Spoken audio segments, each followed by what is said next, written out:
Guys, welcome to this video, and in this video I'm going to talk about how Bitcoin could be potentially exiting a bear market and now switching over to a potential bull market. Now if that happens, obviously other cryptos will follow, so I'm talking about the entire crypto market in general because everything for the most part for now follows Bitcoin.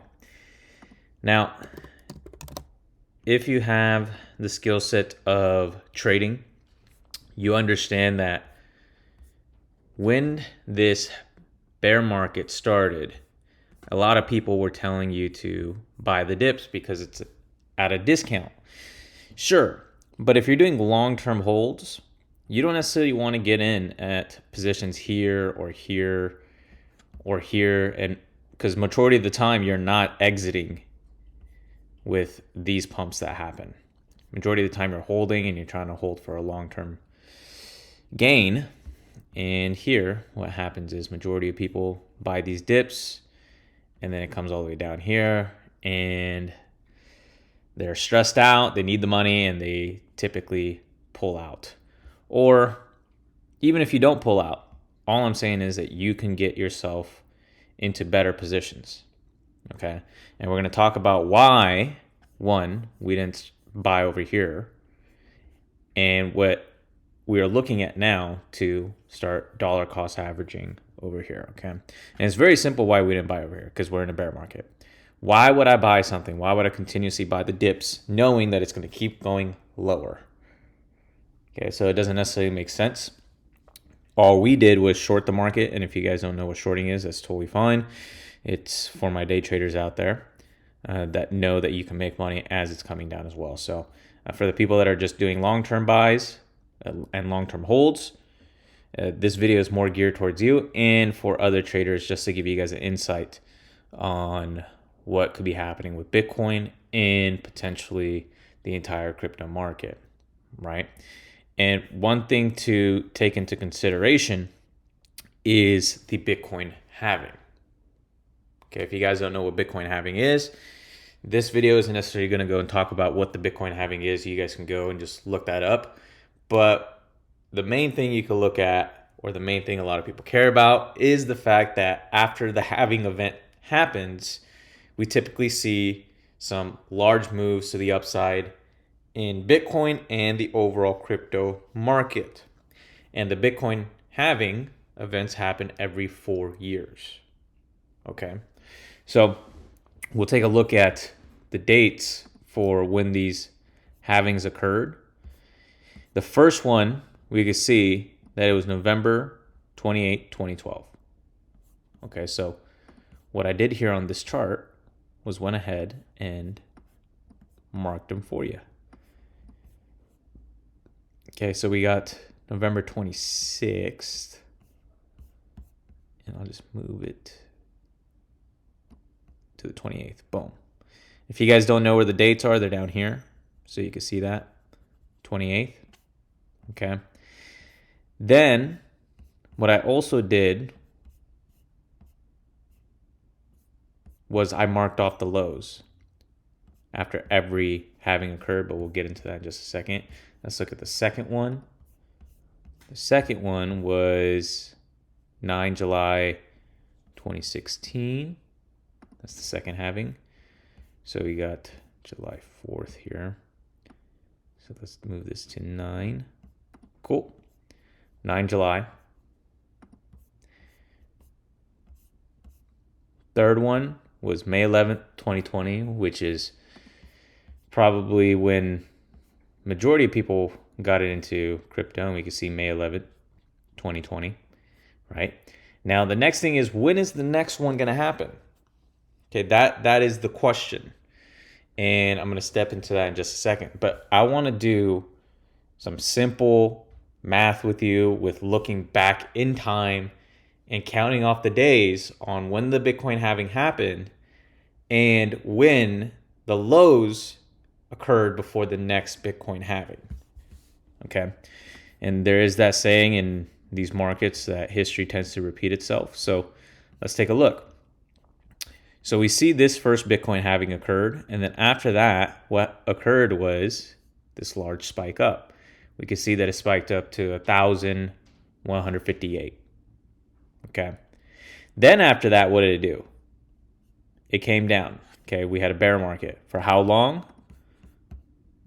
A decent amount of time, about a year-ish. We could extend it if you want because it stayed down here for a little while, right? So we could say this was the overall bear market. Now, in between this halving point and this halving point, there's this yellow line. Now, what does this yellow line indicate? It indicates the lowest point. The lowest point on the chart before the next halving. So here's the highest point, and here's the lowest point before the next halving. Okay, sure, there's this low point over here. I'm talking about after the highest point. Okay, so after this point, after 1,158, what was the lowest point? This area. Okay, so what I want to do is show you guys. Here's the next halving date.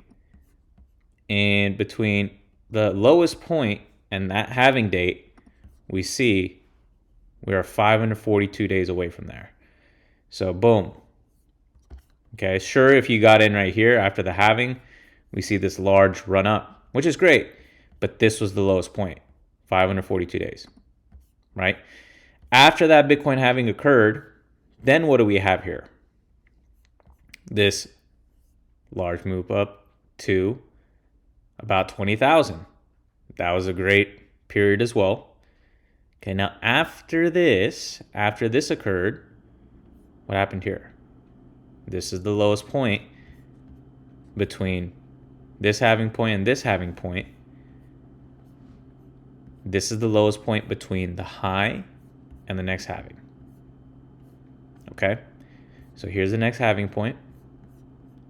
Let's go ahead and measure with that tool. Okay, about 518 days. Okay, so, give or take just a few days off, right? 20, 30 days off, whatever. So around 500 days is what we're looking at. Lowest point. Then we have this run up. Okay, cool. Here's the next halving. And even if you got in right here, you had some great returns. Now, here we are again. There's the halving. And then after that halving occurred, boom, that run up, correct? Now, between this point and the next halving, which is predicted to be around March 27th, 2024. Now, this is just a prediction. We don't necessarily 100% know exactly when this is going to occur. There's some dates that people are saying for April. There's some dates where people are saying for March, but it will be around this time, I believe. So if we look here at, let's just say we conservatively say March 18th, or we'll just go, just for the sake of this video, to the 27th here. Okay, we'll do the 27th. All right. So cool. 27th. Let's look at this point. To this point. Okay. 527 days. Now, given that's not even the, lowest point. The lowest point was here. Okay.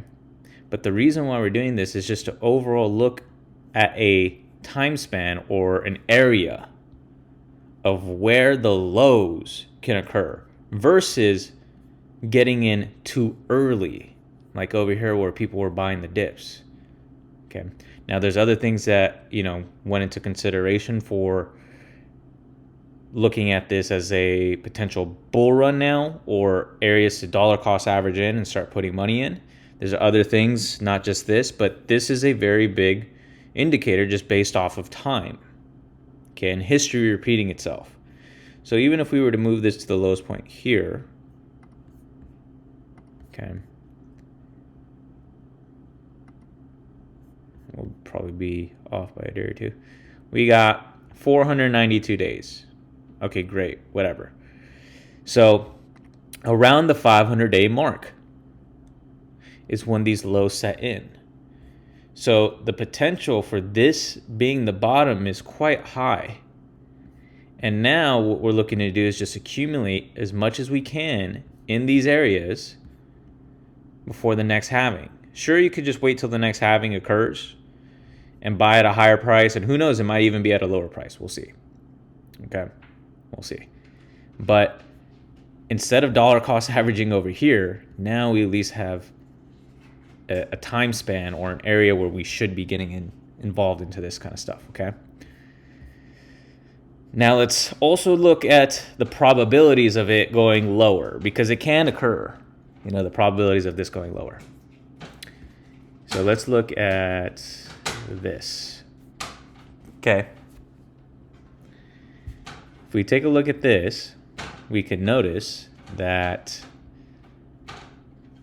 where are we here?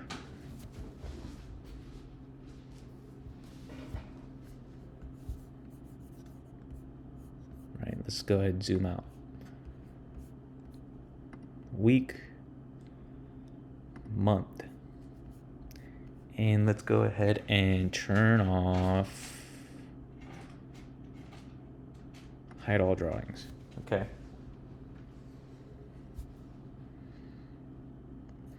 So if we look at this, just overall, just take a look. And if we take a look at this, we have the stealth phase, awareness phase, mania phase, blowoff phase. Now, typically you do this for every bull run. Okay, bull run, bear run. So you could just look at this point to this point and just compare it to that. Looks about right. Okay, where we are now. We can do that for the previous ones too. Here. And obviously it's not going to look exactly like this, right? Otherwise it would be too easy. But looks about right. Okay. And obviously same thing over here. Looks about right. Okay, looks about right. However, now here's a theory. I'm not saying that this might occur. If we look here, potentially what can occur is that we move lower. And only because I like to do the opposite of whatever the masses are doing. And I believe that if a lot of people are involved, and it's going to make too many people rich, then it's got to shake some people out. Okay. So I feel like now that we're in 2023, going into 2024 in this next bull run, people probably know this is going to go up. Okay. They know that crypto is going to go up. They know they can make money from it. So it could potentially shake people out. That is a probability here. Okay. And if you just look at this monthly chart and you look at this chart, it looks like you still might have some room to come lower. All right. Just to shake some people out. So even though we can take a look at time and base things off time and around 500 days, the lows are set in. So the probabilities of this being low are pretty high. But that doesn't rule out the fact that it can possibly come down lower. And we see lower prices first before we see anything higher. But regardless, this isn't financial advice. Okay, I'm not a financial advisor, but I will be dollar cost averaging in. Meaning I am now starting to put money in and deposit money back in to the markets. Okay. Rather than doing it here, here, or here, I was not doing it at all anywhere within this area. I sold all my Bitcoin around 57,000. Okay. I bought it around 3,000 for this bull run. Yeah, around this area. And I took out around $57,000. Why didn't I take it out at 69? That would have been great. But again, you don't always 100% know the tops because there's not much data on Bitcoin as far as the tops are concerned. But here versus buying over here is much more probable based off of history. Okay, so I'm slowly putting money into this and other coins as well. And if you're interested in knowing what those coins are, go ahead, contact me. And obviously, this is information that I give over to my students and help them with basically just accumulating more coins into projects that I believe will play out in the long run. Again, it's not financial advice. None of this is financial advice. It's just my overall opinion and analysis on what can happen. And I hope you learned something from this video today and you got some insight on looking at time and price.